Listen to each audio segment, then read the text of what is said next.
Greetings, everybody. My name is Matt Cool. I'm the Director of Operations with Native American Community Academy Inspired Schools Network, based out of Albuquerque.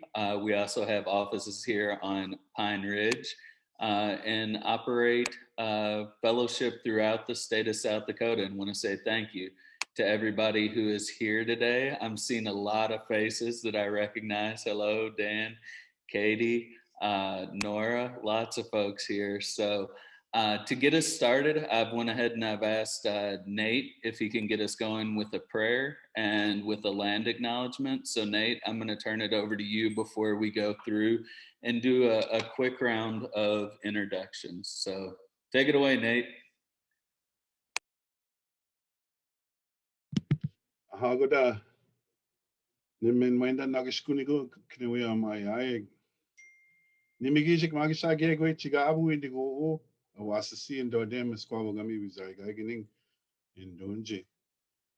Gigasago Nimigochuendam, Migakina be Jaik, the Bizindawa, Migakina Sichigame in a Manugo. Gigasago Pete Tain Dagos, Mama King, I Pidgigijaway Migo, Migakina, Manitug Mizaway Kamik. Kishmir wasago, Shomisanan, no Komisanan, Migo Akina Nangu. You get to go Gijuanamawa, Akina Manitu, Mizawake Kamigi. Aha, Kishpin one Gijuanama Nugum, Kishpin one Chigam Manugum, Nimigaguachum, Manitu the Quacosatua. Aha, Migach Bizitawe, Kanoia. Migach. My name is Nate Taylor. I come to you here from Red Lake, Minnesota, and just a quick breakdown of my prayers. We always try to acknowledge all of creation, and the land, the water, the sky beings, the stars, the sun, the moon, the earth, and it's really good to see the people come together for a good cause and for good ways. It's good things that we're doing here today. Amigos. Thanks, Nate. And given that there's over 20 of us in the room, I know Carly gave us the opportunity to drop into the chat who we are and what organizations we're with. So if folks could go ahead and do that, because the fact that I am the technical expert for NISN is laughable. Technology is not always my friend. So rather than trying to unmute everybody, mute everybody. I'd love for folks just to go ahead and drop in the chat who you are and what org you're with. And I'm going to go ahead and start sharing my screen. Sister Val's going to lead us off here as we get rolling to talk a little bit about NISN, the intersection of culture and academics, and how our fellowship program works. We've been intentional to leave plenty of time for Q&A during this session.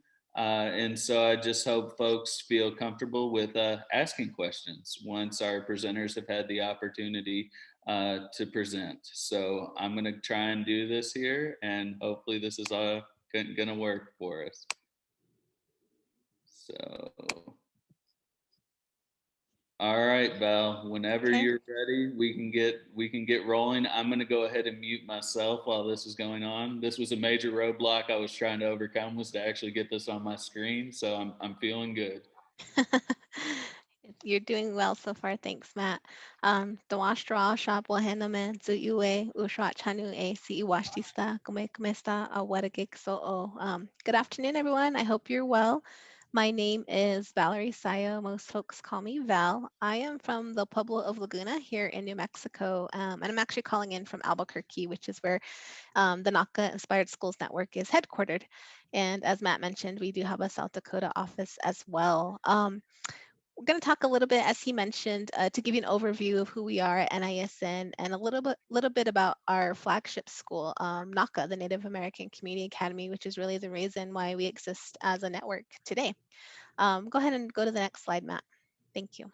So our mission at NISN is to engage students, educators, and families, and of course, community in creating a school that really looks at strengthening communities, looks at developing strong leaders who are secure in their identity and who are healthy. And so, if you're familiar with the NACA mission, you'll see some of those same components. We do our best to prepare students academically. We do our best to make sure students' identity is reaffirmed in the school and in the curriculum. And we have a focus on holistic wellness. So you can go to the next slide, Matt. Thank you. Um, to give you a little bit of context, I'm going to start with the fellowship first and then go a little backwards and share with you a little bit about NACA. But NISN has been in existence since 2015, and the founder of NACA was also the founder of NISN. Due to NACA's success, we were getting a lot of questions and inquiries from other Indigenous communities about, hey, how can I start a NACA in my own community? How can we built something similar to what you all built here in Albuquerque? And so through that was born the fellowship program, which I oversee now here in Albuquerque and working with the South Dakota team. So the fellowship is in three parts, and I think we've learned a lot in the past several years, and so we've changed our approach. Communities will often inquire. We're unhappy with the way that um, the educational systems in our community are not servicing, are not in support of our students. How can we do better? So we'll work with that community to, see, are you ready? Because this is a lot of work. Designing a school, creating a school is a really heavy lift before we go further and engage in a fellowship with a community. But the first year is really around, having the fellow and the school design team be identified, and then we support through our monthly convenings, professional development. Then we often assign a coach to one of our staff coaches, the fellowship or the fellow and the school design team. We do a lot of community engagement because we really believe in that community-led aspect of our work. So our fellows are expected to go out into the community, survey the community, and coalesce that information into the mission vision of the school. And then, of course, we have our sister schools in the network. So we make visits to those schools, of course, not in a pandemic year. Year two, if the school is a charter, hopefully they've been approved and they're well on their way to planning and preparing to implement. So a lot of that is still that sustained coaching with NIS and staff. A lot of it is individualized learning, based on the school that they're designing, if it's charter. If it's a transition to tribally controlled, there's a lot of components that they're having to research, put plans and policies together and whatnot. And then year three, hopefully, is when the school opens its doors. So we do have a school who is in that timeline this year. Cuyahoga Community Academy, which is in Toyac, Colorado, is concluding their fellowship as they prepare to open their doors. That is on the Ute Mountain Ute Reservation in southern Colorado. Next slide, please. So to learn a little bit about NACA, I'll give you the short version. But as you may or may not know, Albuquerque is home to many numerous different tribes. And there's a lot of surrounding tribal lands nearby Pueblo, the Navajo Nation, and in New Mexico, it's home to 23 tribes. And so our public school system was not meeting the needs of our students. And still today, the needle hasn't moved a lot in terms of, the proficiency rates of our Indigenous students. The expulsion suspension rates still remain high. But at that time, we had a founder and a founding team who was really wanting to do something about that. So through one-to-one conversations with many folks in Albuquerque, Native organizations, communities, the dream of NACA was born. And in 2006, NACA opened its doors as a sixth and seventh grade school, and eventually expanded to include high school, and then eventually expanded to include elementary. So we are actually, this is the first year we have a K through 12th grade school system, and the school is 15 years old. I think where you see NACA shine for sure, data-wise, is you'll see that NACA's graduation rates exceed um, all other school districts serving similar Indigenous population of students. So they've also been able, through this instructional framework here, to create some innovative curriculum in which students see themselves. So as a founding point to the school, the founding team thought about what are those features, and really integrating what they heard from community. Part of what they heard was wellness. We value wellness not just physically, but we value wellness social emotionally. We value community wellness, and we look at it whole in a whole sense. Culture and language context. We knew that it was important for students to see themselves in the curriculum, have opportunity to hear their languages spoken, to learn their language. Um, and then, of course, we wanted families were telling us we want our students to go to college. We want to make sure there's rigor built into this curriculum, and so let's also make sure that we integrate Common Core state standards. But in all of this, there's always been this commitment to community and service. Go ahead, Matt. So one of the crazy conundrums at NACA, and I'll share with you, I don't think I said this in my introduction. I was a teacher at NACA, hired in the second year, and I worked at NACA for about 9 years. And I was hired on as a Native literature teacher for sixth grade. And back in that time, that was in 2007, there was not a lot of Native literature texts that I thought were developmentally appropriate for students. So I was, and not just myself, but myself and the other Native literature teachers were literally trying to build the plane as we flew it in terms of Native literature curriculum. And that became really taxing after a while. So, obviously, as a new school, the new charter school, um, you're always faced with, we buy it, build it, blend it, right? So we went the route of taking time to develop our own unique curriculum. And so these were some of the problems that we faced.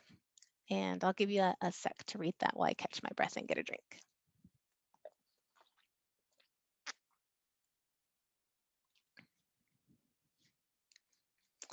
You can move to the next slide, Matt. So in the early years of NACA, as I mentioned, we were designing on the fly, right? Later, we got introduced to the Understanding by Design framework by Wiggins and Mateague. And through UBD, which basically is what we call backwards design, our teaching staff was looking at, what is our vision? What is our desired result when it comes to me teaching Native literature? Um, for example, as a sixth grade Native literature, I wanted my students to be able to see themselves as scholars, to be able to read and write critically and analytically, and then using that information to design the next parts of my curriculum. We looked at, stage 2 is how will I know I've gotten there as a teacher? And stage 3 is what is my plan? So oftentimes as a teacher, we start at the plan part and not really the end goal, but this really helped us think through looking at down the road. So as a result, NACA has been invested in this process for a while as we've been able to bring on additional schools into our network, Dream Dene, Deep School of Empowerment, Six Directions, and even some of the schools that are represented here with Mary and Nate and Sylvia. We have opportunities for teachers to come together and build curriculum through our summer curriculum institutes using an Understanding by Design framework. Go ahead, Matt. So part of this work, since we've been doing it for a long time, we are now at the point where we're about to release, so this is a shameless plug. Last summer, we worked on a 6th through 12th grade Native literature curriculum, which will be open source, and we're going to roll that out later this summer. I'll put it in the link if anyone is interested in checking it out and seeing what we have to offer. But one of the things when we think about student-centered learning is really about having opportunity for students to see themselves in the curricula. And UBD has helped us do that.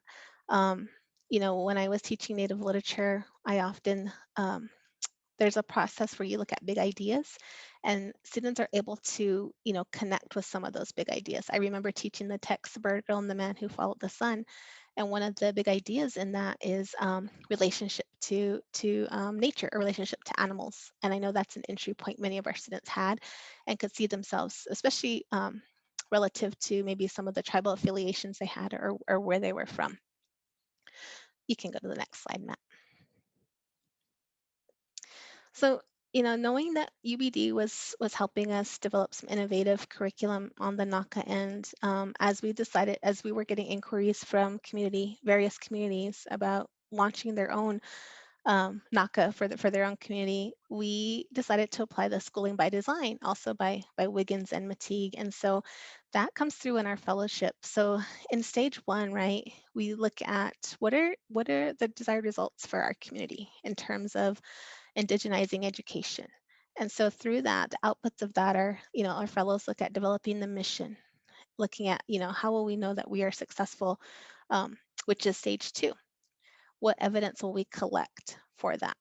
Um, and then stage 3 is really becoming a little more finite in developing some of those operational plans, the educational program part of their school design plan, financial and facilities. So we use that same principle in this piece. And I think the beauty of that and that we see happening in the network when it comes to this, we really value teacher designers.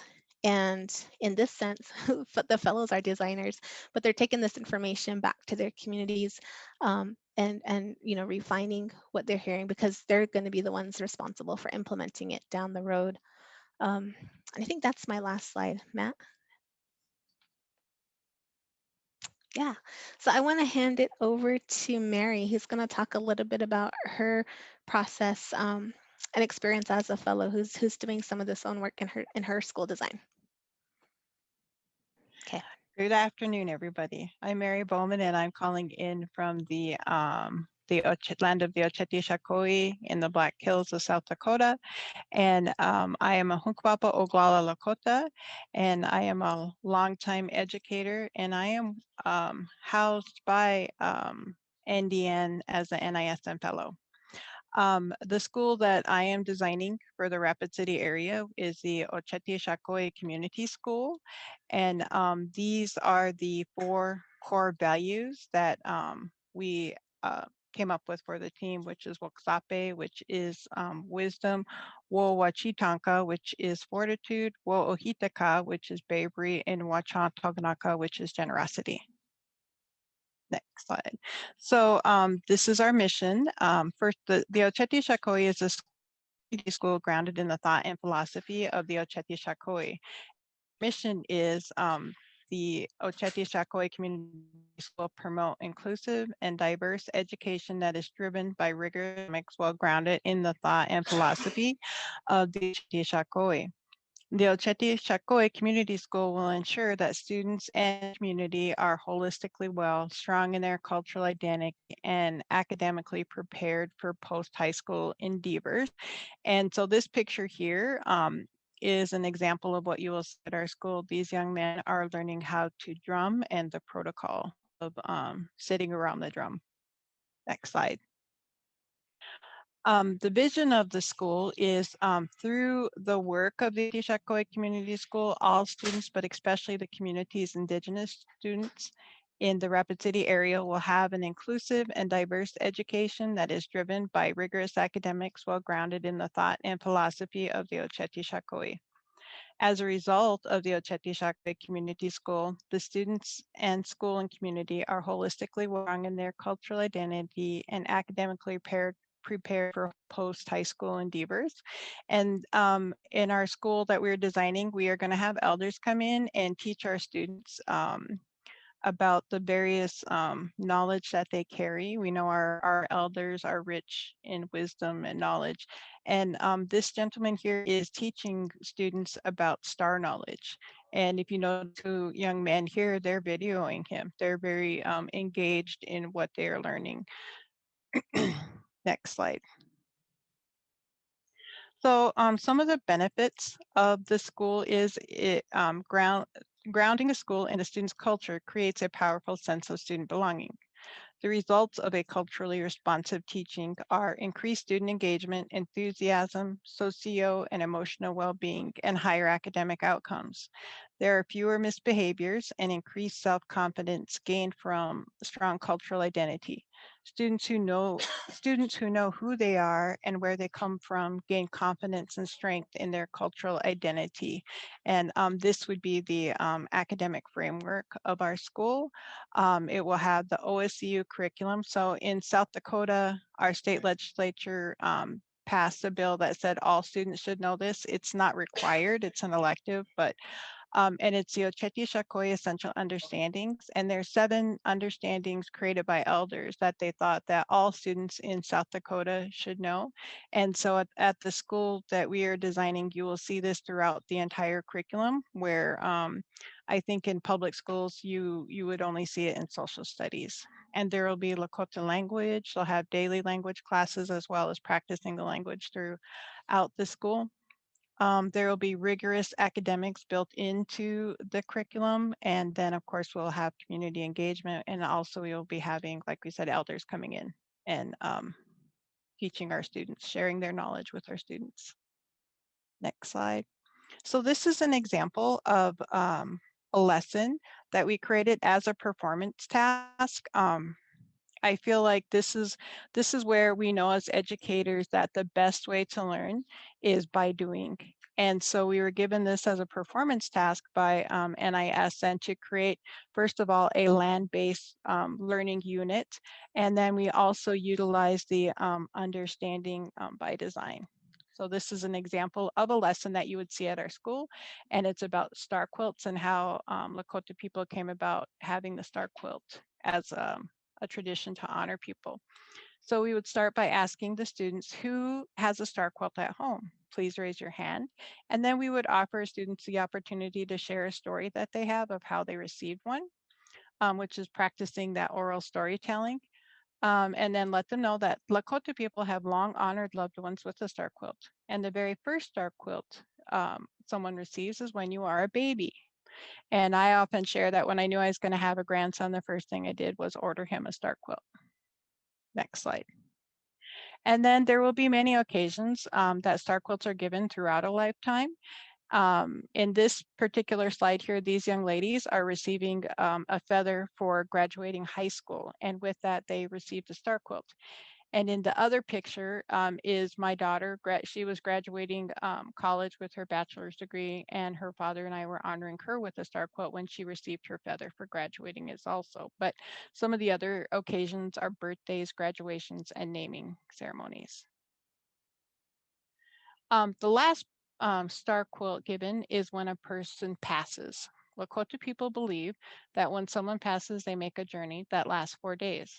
And the journey is a journey back to the stars. Lakota believe that when we are born, we come down from the Milky Way. And when we pass, we go back. When we return to the stars, we go back up that Milky Way. We prepare our loved ones for this journey with a star quilt, wasna, cherry juice, hampas or moccasins. And wasna is like mashed berries, and it's all mixed together. Next slide. But this tradition began a long time ago with a buffalo robe. That's what was given to honor people. At that time, though, the buffalo herd stretched from Canada all the way down to Texas, and it was estimated that the herd was about 60 million. Next slide. So with federal policies, Western expansion, and the development of railways for trains, these were all causes of the near extinction of the buffalo. Much of the buffalo that was hunted was also wasted, which is something that Indigenous people never did. They utilized every part of the buffalo. And it's estimated that the once thriving herd shrunk down to only 100. And this is a picture of like just buffalo skulls, I think. Also at that time, about the same time, Indigenous people were moved to reservations. And so they could no longer hunt the buffalo, but also, you know, keep in mind there weren't very many to hunt. And they had to find another way to honor people. And when they were moved onto reservations, the women were given fabric, which they created beautiful blankets with. Next slide. And the star was chosen to decorate the blanket. And I always ask, you know, kids, why? Why do you think? And if you think back a few slides that we talked about the star, and in Lakota, we say we chakpi for star. Lakota elders say, I come from the stars and one day I will return. Lakota people are the star people. And so the star is a significant symbol of this belief. Next slide.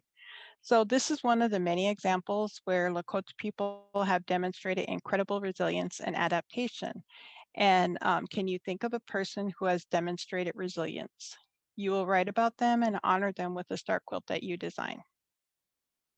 So that whole story is the background of this land-based learning unit, which was created by understanding by design.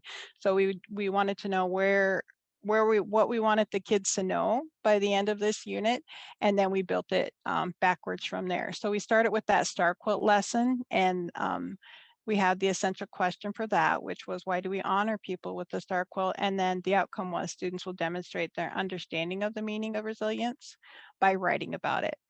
And then we would talk about the buffalo, because we talked about, you know, how the buffalo were diminished, or I'm sorry, we were going to ask why the buffalo were important to the Lakota people, and we'll have a little bit of the creation story in that lesson. And they will learn why the buffalo were crucial to the Lakota way of life. And then we will talk about the buffalo loss. So what happened to the large buffalo herds in the plains? And students will learn about the federal policies that diminish the buffalo herds to near extinction and current indigenous-led efforts to revive it. And then we'll learn about boarding schools, and then the essential question would be, what was the purpose of boarding schools? And students will learn how indigenous people have kept their culture and language alive. And then we'll talk about reservations, and the essential question for that would be, why were indigenous people moved onto reservations? And students will learn about the Fort Laramie Treaty and efforts to reclaim indigenous land. And then at the end, they'll have a performance task where they will demonstrate that, you know, they understood what the enduring understanding of this was.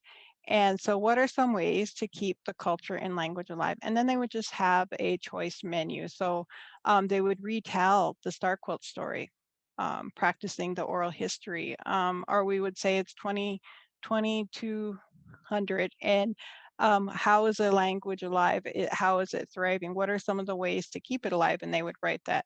Or they would write a paper on a biography of an indigenous person and self-identify some of the traits that they felt related to. So in all these questions and the outcomes, there is Common Core standards built into those. They're in the lessons, but also, next slide, please.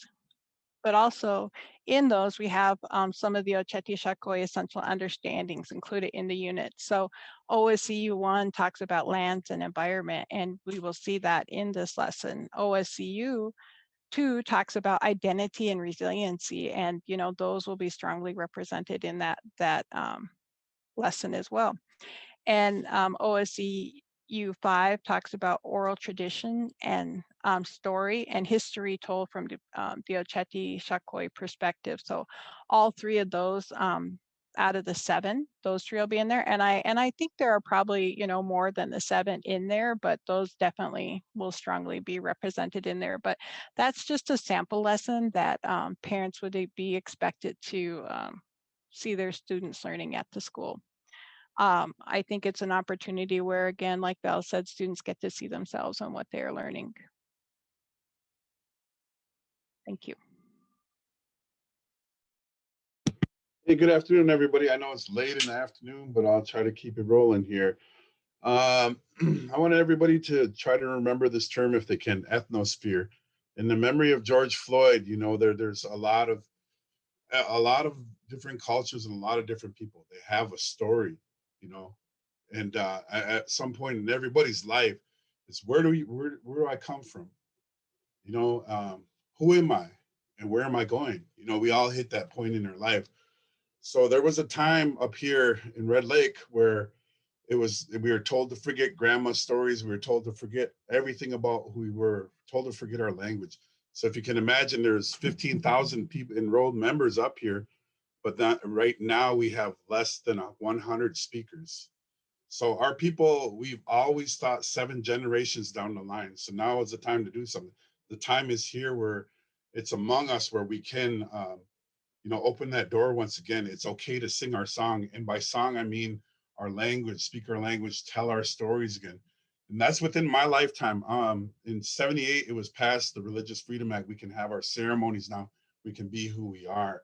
So we're only in the infancy stages, but what better way to do that than go back to your creation story. So that's how we come up with the name. And Dajinatawaging.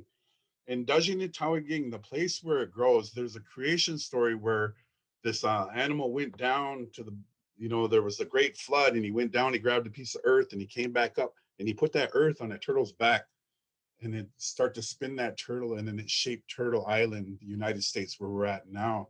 And in Dajin Tawaging is related to that. We're going to give back our culture and our language to our children.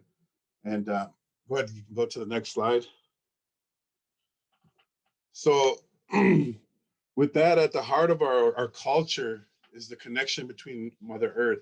So now we like in this society, we're kind of taught to think of nature as a resource, but our original teachings were we're part of nature, we're part of Mother. So our Red Lake Charter School aims to strengthen that relationship again by providing the children with the education and show them that relationship. That relationship is still there. If you can imagine an umbilical cord, we had an umbilical cord to the animal world, we had an umbilical cord to the animal world, the plant world, and all of nature, all of creation. So next slide, please. So our mission is to prepare each student for college with an enhanced knowledge. We're going to fill that void that was emptied, that identity. So I once heard when we were on the student-centered Bush Foundation trip, we went to a school in California, and the guy said over there, he said, if you're not giving the children who they are, that's a disservice to their humanity. And that really sunk in with me with that student-centered. I was like, man, he's so right. So Ojibwe, where's that at? Where is that feeling at? Where's that void that's empty? It's the language, it's the culture, it's the leadership. So we're gonna implement that and mesh it with education. And our vision is to create confident leaders grounded in their true inherent identities and to ensure they are academically, socially, and spiritually prepared to positively change the community and the world. My heroes are the ones that have their spirituality and their PhD under their arm, and they really know who they are, man. Natives, man, we bring a new flavor, and a lot of people don't know who we are anymore. And but some of that falls back on us. We have to make the step forward. Can you get the next slide? We're going to start with enrollment capacity. I'm sorry, guys, I'm excited. Capacity will be at 86 students, K through 5, expanding every year thereafter to K-12. Our dream is to K-12, so we got to make this come to fruition. And we opened fall 2022. So here, we wrote our mission statement all in the language, and these are the values. So just to break down and translate some of this, Menaji Adiwin is respect. I will respect myself, the land, and all living beings, all of creation.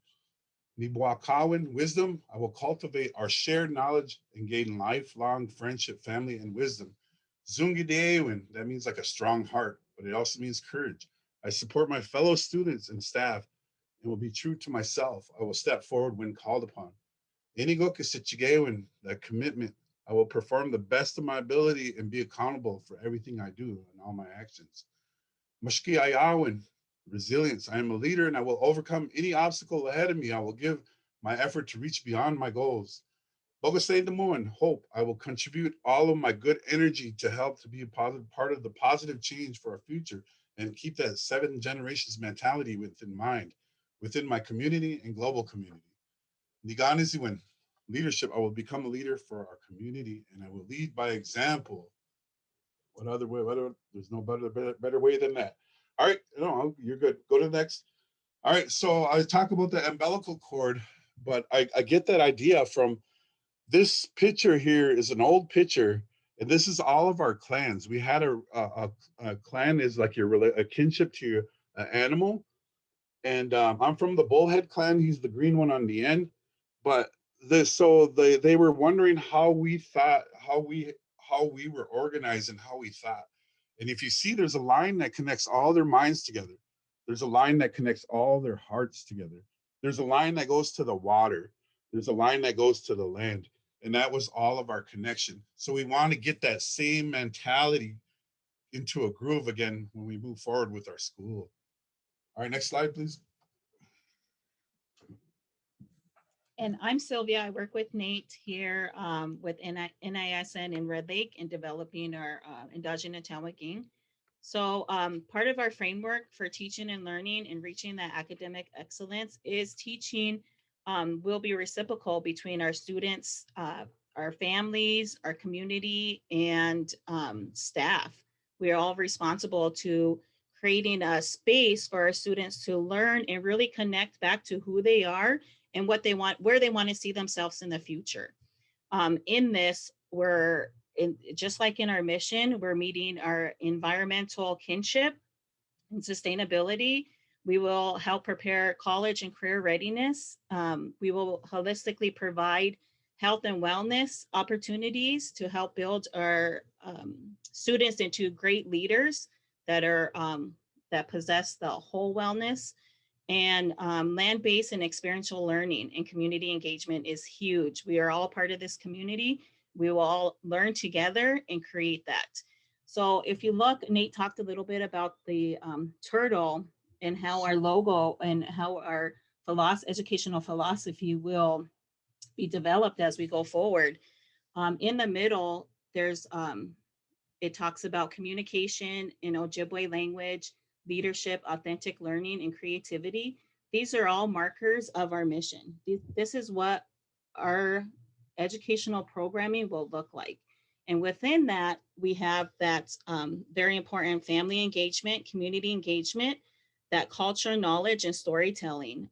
That's really huge on that transformation of obtaining true identity and having that confidence. We will build leadership through critical thinking and college career readiness. And our authentic learning is our natural world relations, our real-time learning, getting out and having that relationship with the plants, having that relationship with the animals, being able to know what that means when we put down our asema or our tobacco, what that relationship is. And our kinship, we're not above, we're not below, we're working together with the environment and all ecosystems. And that creativity piece is that effective educators. We are all responsible, our teacher designers in creating our indigenized education. Next slide, please. And that's where understanding by design comes into place. This is a broad development. Nate talked about how important clan system is for Anishinaabe. And so as we develop our understanding by design curriculum, the desired results for our students are what are the big ideas or concepts that anchor this type of learning. And so as we think about our designing in our curriculum and lesson planning, we want to be able to give our students that long life learning, things that will be with them long-term. And so this would be those facilitated experiences. Those students can identify those problems and apply them. And they'll see those accomplishments that they earn themselves. What essential questions will frame the unit's learning for success? This is this part is meant to be questioned, and this is the real-time learning. So what does that connection mean? Philosophical, the metacognitive. What's the responsibility to go deeper into that learning? And then what enduring understanding will anchor students in the most important transferable lessons? This is your, this is the big idea. This is what they're gonna connect with. So as we talk about clan animals, as we talk about developing that clan lesson, this is that responsibility they will obtain and they will understand that relationship. And then going into that knowledge and skills that they will acquire. Again, this is what they will learn and walk away with, that understanding of who they are and how they're connected. Next slide. Stage 2, this is your assessment evidence. So how will my students demonstrate understanding? So again, this is real world concepts and purposes, understanding, problem solvings. These will be your classroom materials. If we're talking about clans, this will be identifying and then their responsibility in the natural world. These students will understand what that really means. They will write about it. They will tell their stories from generational, what they've heard from their grandparents. They will have presentations, all of those assessed measurements that can be done in the classroom, but have more value and more understanding in real life experiences. Next slide. And so what the scope of the learning is, so this is the learning plan. So if we take a look at different essential questions, what are the clans of Anishinaabe? Students will walk away and that outcome will be, they'll be able to introduce themselves in the language. They'll be able to identify who their clan is because of the ongoing lessons of family engagement, community engagement, and getting out there and learning responsibility of what those clan responsibilities are. What is the responsibility of your clan and how does that work into your family? There's a lot of different ways they can do this. They can draw pictures. Again, they can write about that. Different worksheets will be creative, outside experiential learning, real life, seeing their clan in real life. And there's abundance of these species out here in Red Lake. And then how does that relate to my life? And what are some traits you have from your clan animal? Again, this can go as far as a presentation to in classroom, all measurable, and that would align with mission and vision. And I think that's it. Yep, next slide. Miigwech.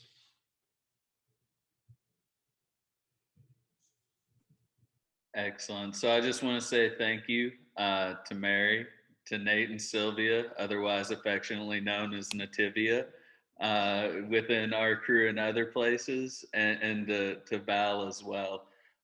What we'd like to do is we were trying to be intentional to leave about 15 minutes for Q&A. I'm going to be honest and say that I've never facilitated a Zoom call this large before. So if there's questions, we can either pop them in the chat. Folks can come off of mute, and then we'll provide contact information as well in order to be able to get in further contact with folks. So I'm going to go on mute and let the questions begin.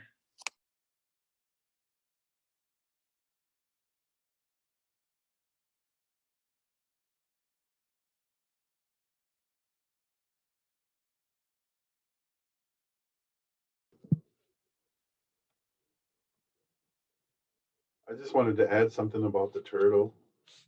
The turtle, there's a legend, there's stories within our culture. It's really fascinating. I'm still learning about it myself. But if you look at a turtle's back, there's 13 spots and there's 28 days. So those 13 spots represent the 13 moons of the year and 28 days for every moon. And animals knew when they were to do that, you know, when they were to leave. The trees knew when they, like nature's law.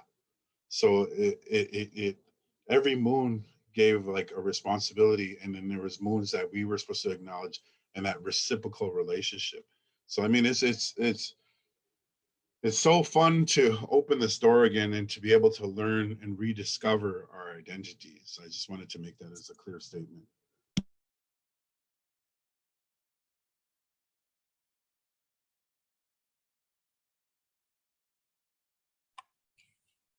Hi, this is Dorothy. I put a question in chat. I was wondering, how could you talk a little bit about how you shape community engagement and leadership activities for your students?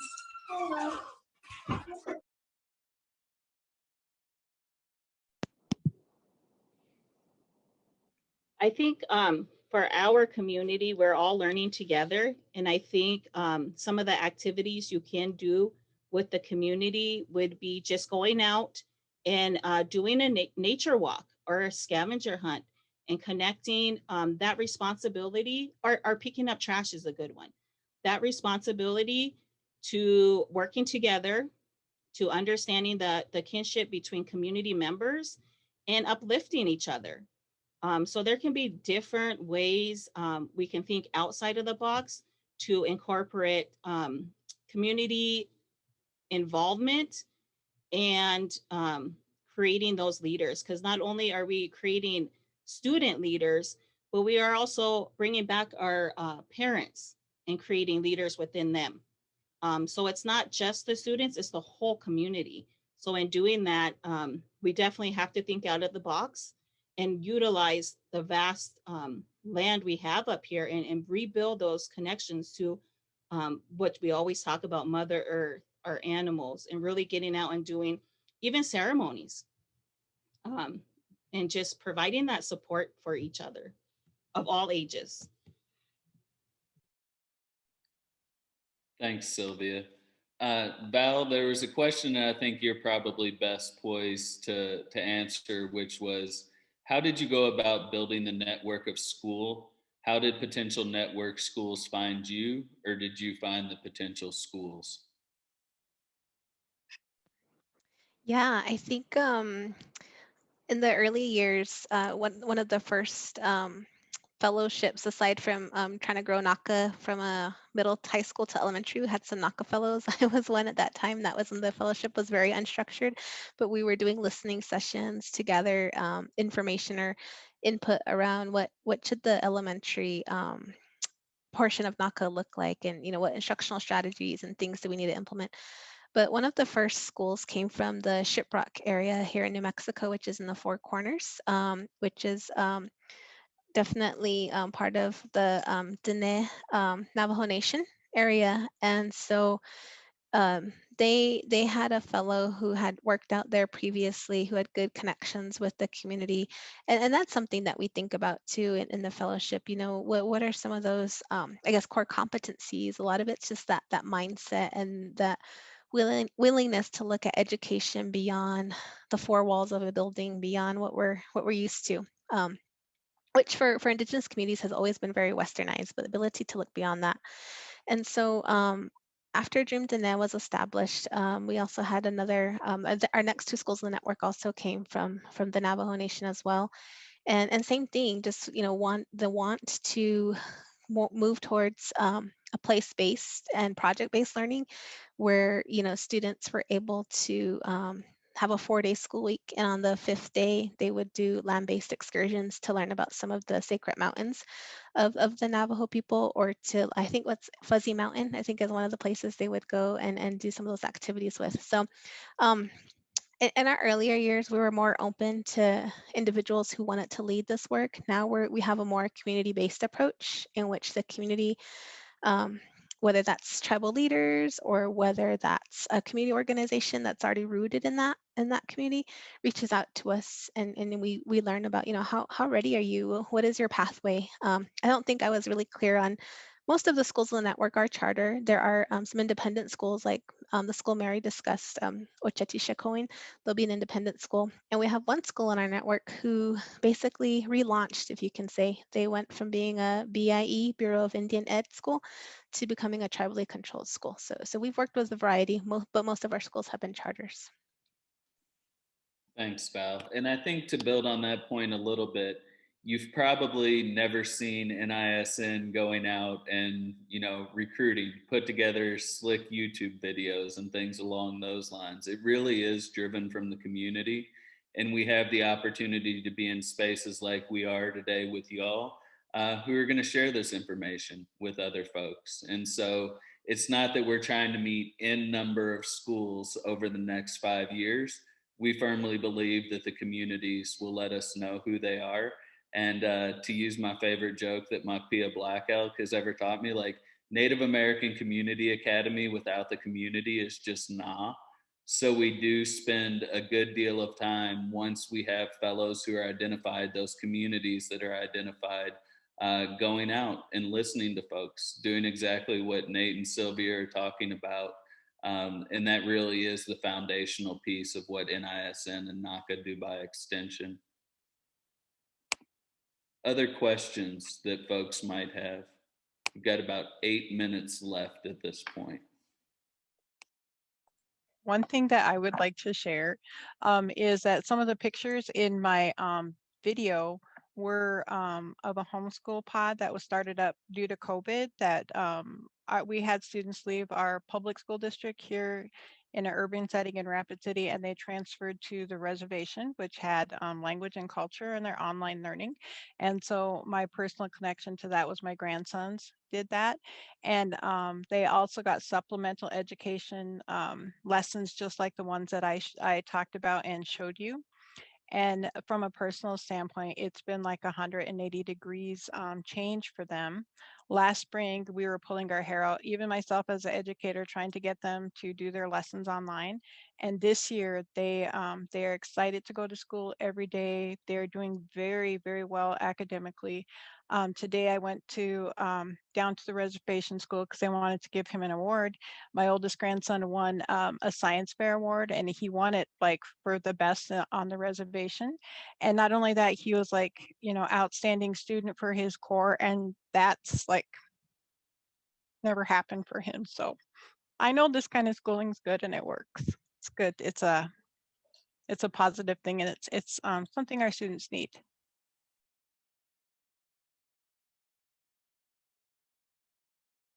Val, Dorothy had a question. If someone wants to start up a school in their community, where do they begin? Yeah, thanks for that question, Dorothy.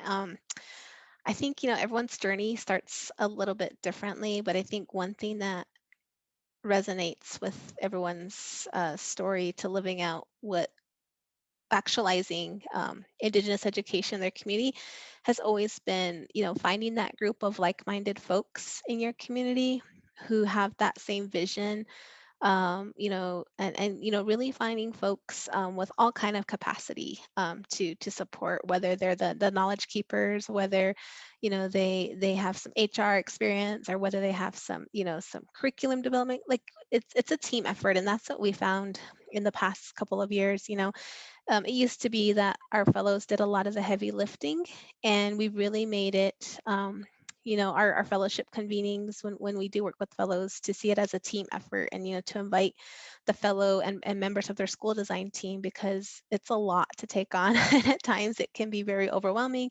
It can be, there's just so much emotion involved in it, good and bad, but I would say start with some of those core folks who you consider to be your school design team, and then thinking about starting to have conversations with folks in your community. What are you hearing from them?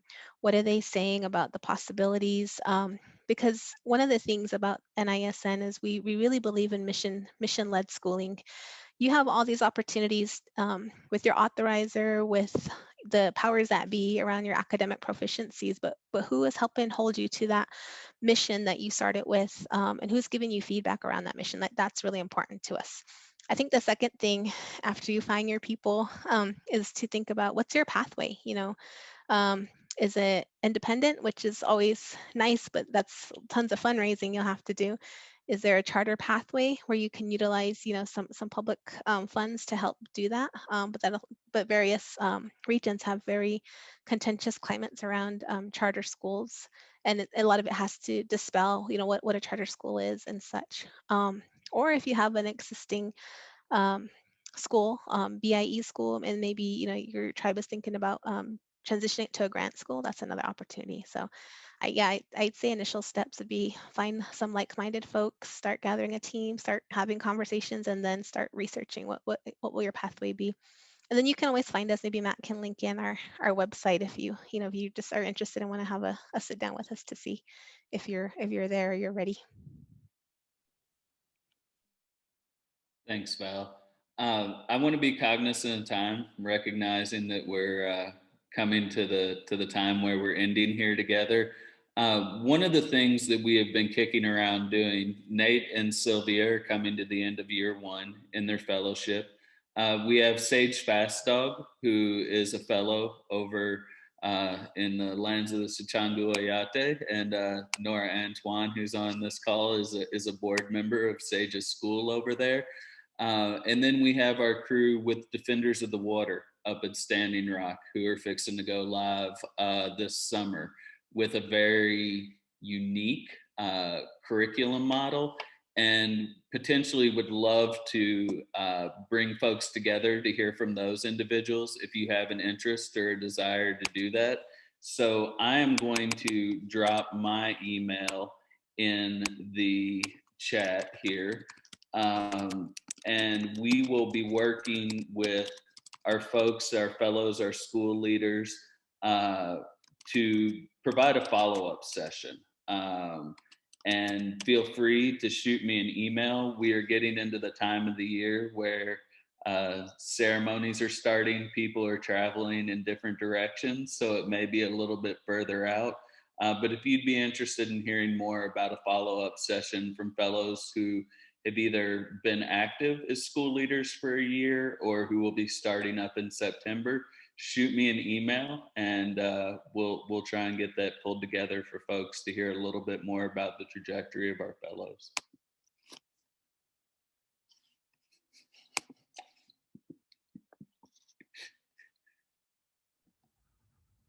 Nora, I like to think that I'm one of those young folks, but I feel like they're probably a few years younger than me these days. So yes, the summer is fixing to be lit, as the kids say. Well, I just want to say thank you for everybody who's been here today. Carly, is there anything else that we need to do to close this out in this space before we let folks go their different directions? Not at all. No, thank you so much. Thank you everyone for your questions. Chimagwich, Mary, Nate, Sylvia, Valerie, and Matt. And to all attendees, this session was recorded, so feel free to come back and watch it again. I know I will be. And share it with your friends too. It's going to be sent out in an email, so you can share it with everyone. Thank you so much, everyone. I'll see y'all tomorrow. All right, Doksha, y'all.